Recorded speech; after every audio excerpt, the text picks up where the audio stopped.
Hey there, I'm Nancy McDermott, and you're in my kitchen in Chapel Hill, North Carolina. Welcome to Nancy's Table. Can you see me through the steam? I'm coming at you from over a bubbling cast iron skillet full of wildly boiling salted water. I'm going to show you today how to make perfectly cooked asparagus according to a wonderful book called Everything on a Waffle. It's by Polly Horvath. Polly Horvath. And it's a YA book. It's written for young adults, and I came across it when our daughters were young, and I was looking for things to read aloud, and I still love it. It's a wonderful book. It's very funny, and it's a moving story. It's not just funny, but each chapter ends with a recipe. And I believe it's chapter 2. I moved to Uncle Jack's. The best way to make asparagus. So let me share that with you. And this is from the hero, Prudence Primrose Squarp.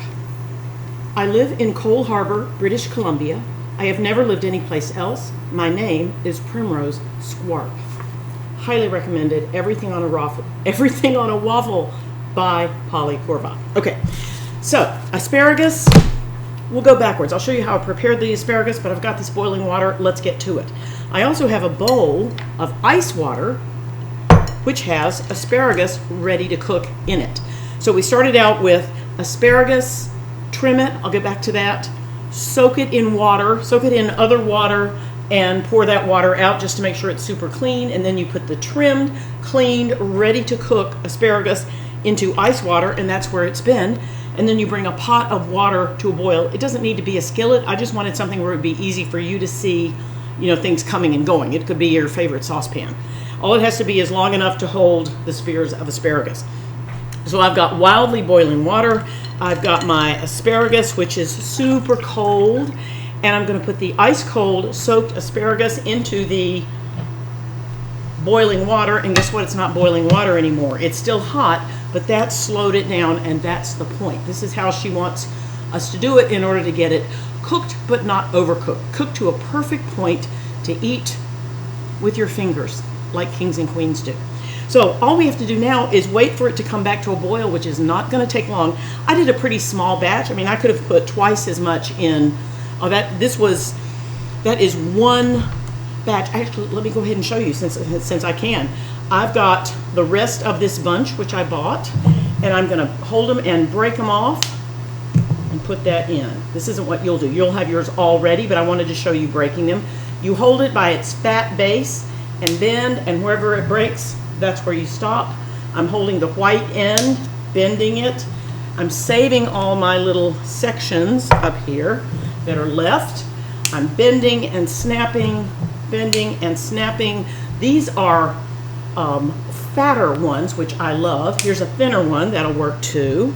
I'm putting all my ends together. That one, ooh, look how much green was left. Oh well. And here's my last one. All right, so if I had all of those prepared, I wanted to show you how I snapped them off. If I had all those prepared and they were all ice cold, it would have filled up the pot and taken a little bit longer. And of course, the ones that I put in just now aren't completely cold. Everything is still going to be delicious. This is still going to work. It's not a fussy recipe. It's just got a couple of details that she wants you to pay attention to. Okay, so I'm just lifting them up, making sure that everything is getting a good relationship to the boiling water. I'm going to turn them so that they're all facing one direction, because why not? You don't have to do that, but just being a little bit fidgety, since I want to have something to do here while it's watched pot. Oh, I see movement. I see it moving. I see it happening.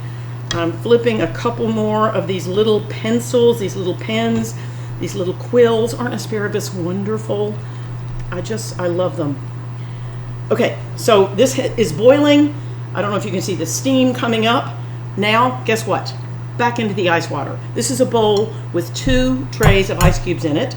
I've got the boiling water. I've got the asparagus that has come back to a boil, and I'm dunking it right back into the ice water. I'm going to go ahead and turn off my stove and get all the asparagus here. There we go. You know what I'm going to do? I'm going to take the ends. Now, This white part is very woody. That doesn't have any flavor, but there's still some good green on that. I'm just going to put those ends in here and let that make a little bit of an asparagus stock. I'm always happy to have some vegetable stock. I might use that to cook rice. I might use it to make a soup. I might bring this to a boil and put in broccoli and potatoes and get a little bit more vegetable flavor in there. So that's just, I love to make use of things. I love to think, is there still any goodness left in this? But if you're done, you can also just compost it like that. So I'm going to set this aside. It's still humming to show me that it is still hot, but we don't need that anymore. And so that's my asparagus stock. Okay, let's come back here. Now, let's see, what did she say? How long does it stay in the ice water? I got to check my recipe. Snap off the ends of your asparagus. So the heat level on my portable stove has now reached a place where it's not humming anymore. Yay. They will break off at the woodeny parts, leaving you with the tender, edible stalks. Put them in a pan of water to soak, dump the dirty water, and put the asparagus in a pan of ice water with a whole tray of ice cubes floating in it. I used 2 trays. While they are getting cold, heat a big pan of water to boiling, put the asparagus in the boiling water. It will stop boiling for a minute when the cold asparagus shocks it. Leave the asparagus in until the water begins boiling again, then remove it immediately and dunk the asparagus into the ice water again. That's where we are. It will be cooked perfectly and you can eat it with your fingers because, as my mother always says, even kings and queens do. So this is for asparagus that you serve at room temperature or cold, and you can eat it with your fingers. Now, if you wanted to serve it hot, you would just take it out and put it in the serving bowl and put butter on top and serve it hot. But this is for if you wanted asparagus to serve cold at a special lunch, or you wanted it to take along on a picnic and have it be room temperature. I love to make a big batch of asparagus and just have it in the fridge ready to go because I love it so much. Not that it's hard to cook, but it's just nice to have it all ready to go. And you know, if you chill it and keep it in the fridge and you want to heat it back up, microwave in a covered pan in the oven for 5-10 minutes. It's also very easy to reheat it. Okay, let's take this nice wet asparagus out, and I'm going to put it in my beautiful green asparagus colored bowl here to rest for a moment. And I've got all my, I told you I'm obsessed. I'm making them all point the same direction. We'll let this just be by itself for a moment. Oops, there's one still down in there. And there's another, there's a woody piece. That goes in over there. All right, so I've got this. This is cooling off. This water, I'm not going to dump this out. I'm going to use this to rinse out a dirty frying pan or rinse out the sink or something. So I'm trying to be conscious and make good use of what nature gives us. Okay, let's come back to our asparagus is resting and getting nice and cool. And I want to show you, backing up, another way that you could go besides chopping off the pieces. When you break it like I did, of course there's that white part. It's not good. It's very woody. But there's also a lot. Where's my knife? I'm over here. Looking for that knife. Oops. Got it. Okay. Sorry. So, if I were to look at this and try to decide where to cut it, I would cut it, and look, half of that is still perfectly good. It's a little bit woody, but it would work. So the way that Jacques Pepin, who came from France as a young man, as a accomplished chef, and has taught so much about classic traditional French cooking, country cooking, just the good common sense ways of people in the kitchen before you could buy a boneless, skinless chicken breast, back when nose to tail wasn't something that you had to explain. It's like, of course you're not going to waste anything. Why would you waste anything? So I like to look back and learn from those old ways because there's nothing old about them. So Jacques Pepin said, look for fat stalks. They're ideal. Now, these are thin stalks, and when you see thin ones, they're okay. Nothing wrong with them. And usually if you go to the store, they'll either be all fat or all thin. You can't necessarily make a choice. But if I've got great big fat ones, I follow his advice. So I'll take one which is obviously a lot of woody stalk on it. See how this one is green almost all the way? This one has a lot of wood on it. He peels them. So he takes a vegetable peeler, puts it down on his cutting board, turn, turn, turn, turn, and gets all of the thin skin off of that woodier part. And then when he gets down to the very end, cut off just a little bit so that you don't have I got a few little strips. And that part, since we've cut off that outside part, look how much we saved. You can still cook that part. I'm going to take another. Now this one doesn't look woody. Let's cut it and see. Yeah, it is. A little bit dry, not as much as that other one, but let's peel this one. So I'm just going up about 2 inches and pulling aside, just turn it, turn it, turn it. And there's 2. So look how much we're saving from the compost bin. Peeling those base parts. 3. And let me get another super woody one. This one. Turn, turn, turn, and around.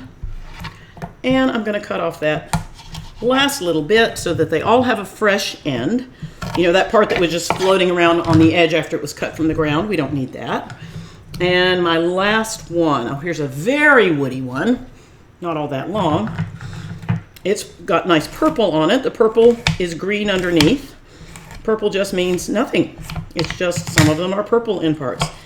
And I'm cutting that part out. And so here are, instead of, see this length where we broke some off, look how much is saved. And I could do this instead of breaking them off. I could cook this the same way. I would put these in the ice water, in the boiling water, back out. So that's another way to go. So see which way works best for you. Third way, so here we peeled them. Here we broke them off by hand. And another way to go is just look at it and say, yeah, that looks a little bit woody. I'm going to cut a 1/2 inch. That looks okay. So you can just trim them the way that you might trim the edges of broccoli or green beans. Any of these things will work. But asparagus is your friend. You want to look at it when you're buying it. You want to say, that piece looks a little bit old. I'm going to dip that in water and pull on it. Now there's nothing wrong with the stalk as a whole, but the flower at the top was a little bit tired. So before you start to cook, I went through and I said, oh, that one's a little bit, that one's not beautiful. In fact, that one broke in 2. So I pulled off that part that was beyond its happiest state. Now look at these. See, these have tight, beautiful flowers. These are fine. So, you know, when you're going through beans, you're looking through, look for the stones. So I've got all these that are beautiful, that are ready to go. I'll set those here, and then I'll go through and say, these are a little bit tired.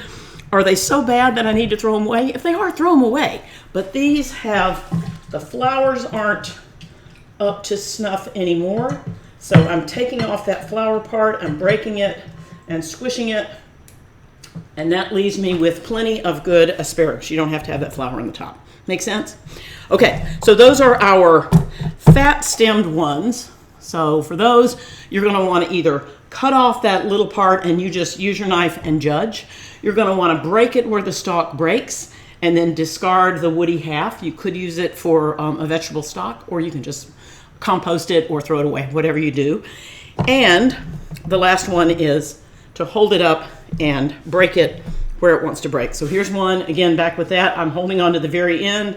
I'm bending. Where does the stalk want to break? Now, these skinny ones, they can be, again, they can be wonderful. The thing to remember about the skinny ones is that they're going to cook really, really quickly. So these would cook in about half the time that those did, but we could treat them exactly the same way. I've got, see how the bases are, these are like pencils, pencil thin. They're all good. These, if we left these in the ground, they wouldn't, you know, some are big fat ones and some are skinny ones. It's not a matter of age. These aren't older than those. It's just a variety that you pick when it's thin. But the same thing here. I could take it and I could bend it till it breaks. This one's already broken. I could bend it till it breaks naturally. Same thing. I could set those there. I could also, it's a little bit finicky because it's so skinny, but I could use my peeler and take off the ends the same way. With the skinny ones, it's a little bit fussy to peel them. I think with the skinny ones, what I like to do is just cut down, and you can feel it when you're slicing. You say, it's giving away, that's enough. So I'm just cutting off that amount. That part I'm going by color, that part where it's white, and you want to cut it until it's green. So those small ones, same deal. Okay, so that's how we cook them. Now they're cooked, they're ready. I've got my pretty little asparagus-shaped plate, and I'm going to put some on the plate. You could tumble them all up, but I am being fussy and putting them all in the same direction. And how are you going to serve them?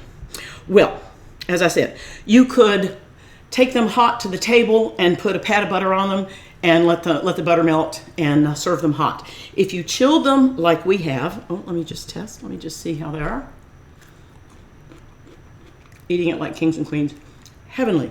Absolutely delicious. Here are 3 things that I like to do. One is sprinkle just a little bit of salt all over. I did this in salted water, just by the way. And okay, so I've got these on the plate. This is curry mayonnaise. I mix equal parts of Greek yogurt and mayonnaise, and then I put in a lot of curry powder. I'd say this isn't the whole. Let's see, I made a bowl full. I'd say probably put in a tablespoon, and then see what you need. You want it to be bright yellow color. You want it to be very flavorful. Just taste it. I like a spicy one. I like one that's a little bit hot. If yours isn't hot and you want it to be hot, put in some Tabasco or some kind of something yummy like that. And I'm going to just test and see if I like how I did this. Heavenly. You could do the same thing with equal parts yogurt, Greek yogurt, and mayonnaise, and season it with mustard. In fact, I love honey mustard. Any mustard that you like, the seedy ones are especially pretty, but a mustard and then enough honey to give it a little bit sharp and sour flavor, creaminess, so that makes it a dip. You could pass this around and everybody has some at their plate and dips away. You could also thin this down so that it's more liquid as a dressing and pour it across the top. So that's one. And suppose that's too much trouble. Use green goddess dressing. Use ranch dressing. Use anything that you love for dipping vegetables, chips and dip. Put your asparagus in it. It's perfectly cooked. It's the wonderful texture. You can enjoy it that way. Okay, one other way to go, and I'm going to take the remaining ones and spread them out here. And these I'm going to season with brown butter. So I took butter, I put it in a skillet on the stove. I actually didn't mean it to be brown butter, but I wasn't fast enough. Brown butter is so easy to make. You just want to keep an eye on it. Don't let it burn. Don't let it get super dark. Don't let it be smoky. But anything short of that, this is a beautiful golden, almost like a honeyed color. It's got a wonderful aroma. So I've got brown butter. I can just anoint this with brown butter on the top. I could have garlicky breadcrumbs and sprinkle those on the top. Or I could pass it and I could give everybody a little teeny bowl of brown butter to dip in. Let's see how that tastes. Again, I'm not going to double dip, even though it's my house. Absolutely heavenly. Absolutely magnificent. So there's brown butter and asparagus. And here is mayonnaise and yogurt curry dip and asparagus. And finally, just for super easy, I've got delicious olive oil. This is olive oil from Bramisol. The Francis Mayes has a beautiful estate in Italy, and they make their olive oil with old olive trees, olives. I would drizzle on some olive oil and then squeeze some lemon on top, maybe give everybody a little bit of extra lemon, and just have that as a simple dressing at the table. I bet you can think of 3 other things to do that would be wonderful. But remember, when I say cold, it doesn't need to be ice cold. These are already room temperature, and they're heavenly. Everything on a Waffle by Polly Horvath. The best way to make asparagus. I thought that the name was perfectly cooked asparagus, but I think that's true because it still has a little bite. It still has some texture, and look at the beautiful green color. I love it. Okay, asparagus, a great treat. Remember, it is okay to eat it with your hands because kings and queens do. And we get to be like that too. Thank you for watching. When vegetables are this good, it's easy to get people to eat them. And I hope that you enjoyed this, and I hope that you will make asparagus. Let me know how you cook it. I'm always looking for ideas.